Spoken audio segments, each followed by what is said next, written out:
The Polar Express, the first fully motion capture film ever made. Of course, that's not really saying much when less than a dozen have happened in the past 12 years. I actually saw this movie in theaters. I remember my mom really wanted to see it while the rest of us wanted to see the SpongeBob movie, and when we finally saw it, it was in one of the small theaters and the place was completely packed and a few people had to sit on the floor in front of us. But anyway, a young nameless boy, played by Daryl Sabera, is starting to have doubts on the existence of Santa Claus. But on Christmas Eve night, a train appears outside his house, and when he asks the conductor, played by Tom Hanks, where it's going, he says to the North Pole. So the boy gets on, and the rest of the movie is basically the journey on this magic train to the North Pole, where he meets several other characters including a girl, a lonely boy, a nerd, and a hobo. I absolutely love this movie. In my opinion, it's not only Zemeckis' most underrated film, but one of his best. There are many reasons why, but we'll start with the bad stuff. First is the one everyone talks about, and that is the eyes. While I don't think they're quite as lifeless as many people say, they do mostly go into the uncanny valley. And two, it is padded as hell. There is so much filler in this, which makes sense. It's based on a book that's only 32 pages long, and most of that is taken up with illustrations. But it does keep the spirit of the book, and throughout all the padding, it never loses focus on the message. Also, that message, I kind of like how they treat it from not just a belief in Santa Claus, but also feel like someone questioning their belief in God.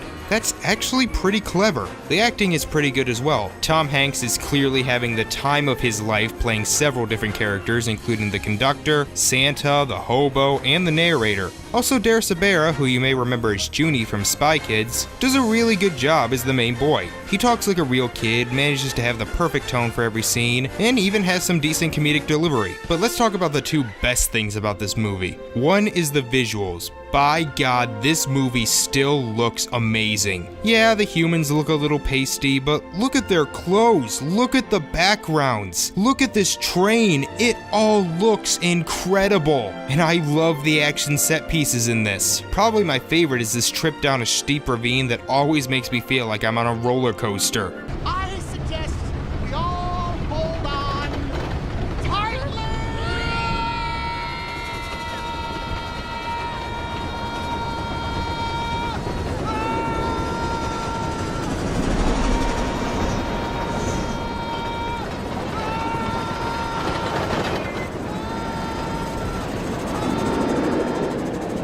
And the other thing I love about this movie is that it's actually kind of dark. Everything about this film has this odd feeling around it. The characters aren't always the nicest, the heroes are constantly in danger, and the tone isn't afraid to get a little cynical. But despite that, it still feels like a Christmas movie. There are a few things I say just feel like Christmas, and this is one of them. The atmosphere, the visuals, the music, oh god, the music. It just fills me with that holiday spirit. And I'm not gonna lie, the ending, it actually does get to me, right in the feels. This is one of the 5 films I always try to make time to watch every Christmas. The others, of course, being the first 2 Home Alones and the first 2 Die Hards. They count. I absolutely love this movie, and I give it an 8 out of 10. Yeah, it's padded, yeah, the humans don't always look right, and to some people it may feel like it's trying a bit too hard, but the visuals, music, and atmosphere always make me get in that Christmas mood. So if you haven't seen it, you could probably find it in the Christmas section at your local Walmart. All aboard the Polar Express. Anyway, what's next? Aw, fuck!